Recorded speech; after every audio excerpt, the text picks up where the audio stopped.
Yeah, very good evening to everyone here. You notice that actually I hold A4 size paper, but whereas the rest are just small little sheets of paper.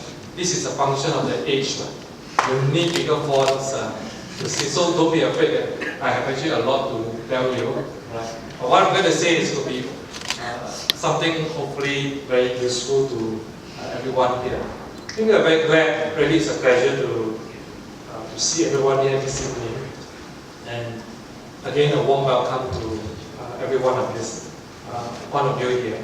But there are actually very exciting and challenging times ahead in the healthcare scene in Singapore. We have aging population, emerging diseases, rising costs and public expectations. And then you hear the recent National Day rally that there will be universal medical insurance coverage, etc., etc. And many things have actually changed and are still changing.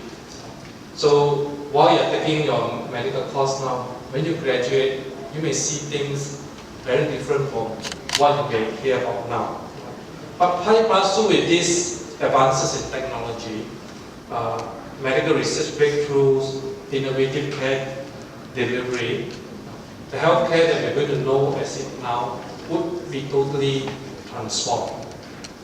Now, SingHealth has the vision that we want to participate in this transformation and advance patient care through the integration of care, innovation, education and research, and certainly we want to play a very significant role. Now, being the largest healthcare academic cluster in Singapore, we have 2 acute hospitals, 5 specialty centers, 9 polyclinics, and a community hospital at the present moment. Now, that is not the end of what we are going to acquire. Come 2018, we have SingHealth. So in SingHealth itself, there will be a community hospital, there will be an acute care hospital. And within this whole SGH campus, by 2020, you will see another community hospital coming up within this campus. So you want to know where this is, you just go to Block 3, which is our specialist outpatient clinic. Opposite, you see a huge car park. That whole area will be all transformed into a totally new community hospital. And that covers actually the whole spectrum of care, the whole continuum of care that we have, not only acute care, but also continuing care, and all the way down into the community. Now with this, we do not forget that there are actually strategic partnerships that we need to take part in. And I think NUS Graduate Medical School in our midst here really help us to transform a lot. Now if you are wondering, will the graduates of this Graduate Medical School be my competitor? Fear not, because their class is also so small. Only about 50 odd, right? And not enough to fill all those posts and all those places that we want to offer talented people who come into our midst. But we leverage on them to allow us to offer a wealth of opportunities in critical learning and research, and having complex case mix and also a very large multiracial patient base. But what does all this really mean to someone who say is a member of a SingHealth family? What it means is that we will leverage on our strong culture of teaching and mentoring and continue to develop and invest in our people. So it means someone who come into us, we will invest in their development. Yes, we are a very busy cluster. We have actually over 4 million patient visits per year, and we manage about 2,500 patient beds. And this is going to increase as we have new hospitals coming up. Now, all doctors in this system work very hard. So that is without doubt, we all work very hard. But those in need will also learn and learn in depth, and also can realize as well as stretch their potential to see how far can you go. how many nights you don't have to sleep and you still can work and then go on and on and on.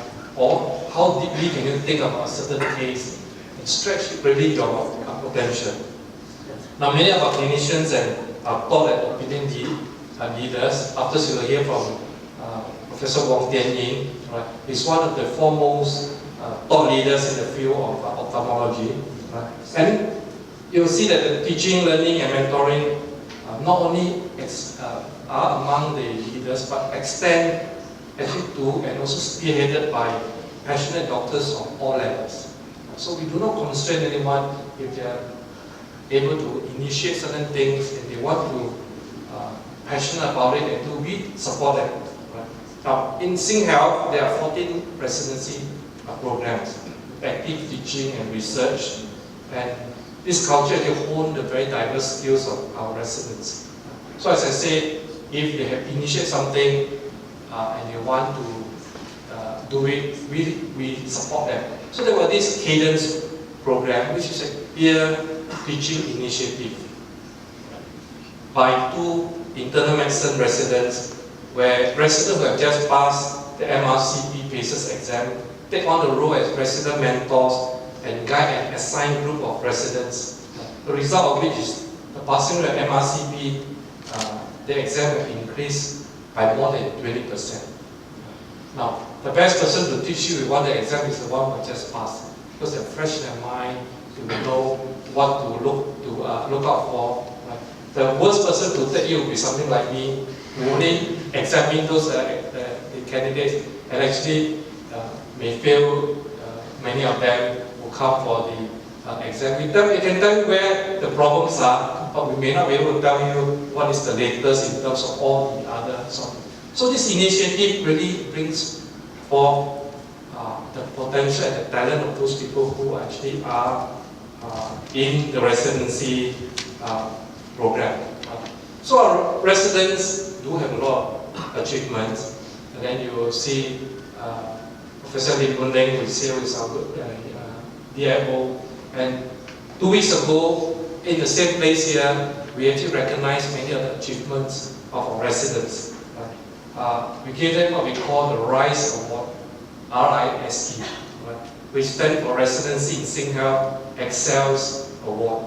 Right, and it honors many of the faculty as well as the residents who have done well in their training and also to help others. Now, all these are well and good, but if not complemented by resources put in to build infrastructure that can complement all these things that we want to do, then it may not be achievable or may come to naught. Right? Now, if you walk around here, you will realize that there are many new infrastructure being put in place. Right? And if you had come here, maybe last year, this whole place will not be up yet. It's actually a giant construction site. But now you can see that once you take away the hoardings, everything now looks very good. Now, by doing all this, we felt that we are able to achieve our objective and better be able to offer people more opportunities to do the things that they want. By being the largest academic healthcare cluster, we also want to be taking the lead in providing seamless integrated care for our patients and also to right-side them so that there is better accessibility to specialist care when needed. Now this is where family medicine actually comes in. Family medicine actually plays a very important role in many healthcare systems. And I will say that in many ways they are not being recognized adequately in many of the systems, including ours here. But things are changing. We realize they are important role, we are putting more resources, we are giving them the due recognition and so on and so forth so that they will be able to help to lead this integrated care initiative. And at the same time, we encourage our specialists and other healthcare professionals to work together as one. What we term as service lines. Right? So you don't go according to just departments and departments, but cut across all departments, all institutions, and you come together as a functional team to provide the best care for the patient. So there are many of these examples, which I will not bore you with, but you can after talk to the clinicians here, they will be able to tell you some of these examples. And why we continue to build capacity is also to meet the needs of Singapore's future healthcare needs. And we hope that many of you, in time to come, when you come back here, right? I presume many of you have applied for PG grants. I was just telling to your colleagues, the parents are all very happy with PG grants because that's the way to get their children to come back to Singapore here. We hope many of you will come actually join SingHealth as a pastor in many different capacity, different posts, right? And also be able to follow your passion and do the things that you are passionate about. Right? Now, I was quite glad that this academia is up. You see that originally, when it first came up, it was planned to be the new pathology building, purely service, nothing else. Right? But as you go along, we felt that things had to change, the design changed, and now you see there are two towers. The pathology tower is called the diagnostic tower, providing clinical services in pathology services. And then you have another tower side by side, which is called the discovery tower, which is all the labs, and then with all the research labs are being there. And these two towers actually are joined by bridges that bridge across these two places, signifying our intent to be able to make everything as one integrated whole. Right? So whether you're service, research or education, we want to leverage on each other, build on the strengths, and then to grow into a bigger piece. And I'm not sure whether you have the opportunity, but within this tower itself, within this whole academia itself, there are actually 8 state-of-the-art research core platforms, right? And also many wet and dry skills laboratories that help to provide skills training, right, in a simulated environment. For example, like the mini hospital with a simulated ward, operating theatre, intensive care unit, specialist outpatient clinic that provides very hands-on, team-based training in a very realistic setting for all our healthcare professionals. Now, this is not the last infrastructure building that's going to come up. You walk around, you see there are other buildings, and the new heart center is going to come up by the end of this year. And they have new models of care as they come up, very patient-centric. And for instance, you're having only one bill, one queue, instead of many queues and many sort of bills to pay when you visit the various different units within the institution. So SingHealth and SGH Community Hospital, as I mentioned earlier, will come up in the very near future, 2018, 2020, and this will actually give us even wider breadth and depth to train our students, to train our residents, and also to train specialists in the continuing education. So I think later on in the evening, some of our clinicians will share with you their work, be it as a clinician, a medical oncologist, or being as a clinician researcher in Singapore. So I think feel free to ask any one of us questions, but you just want to have a chat, right? And I really look forward to a pleasant evening of conversation, and then hoping to meet many of you again, right? And earlier on, I met 2 of your colleagues here, and I think at the end of the conversation, they got very worried because I'm telling them that maybe we have enough specialists in a not too distant future, right? They said, then what about us?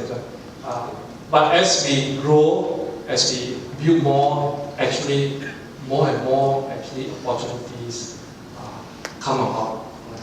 And as we improve our norms so that our doctors do not have to work so hard, our doctors can do more teaching, education, and research.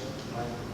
Then the number of people that we need will be more. But we need the correct time. We need people who are talented. We need people who are willing to work hard. We need people who will look forward and willing to try new things and be not afraid that the are challenges in the years ahead. I think with that, I thank you for your attention. Thank you, Fong.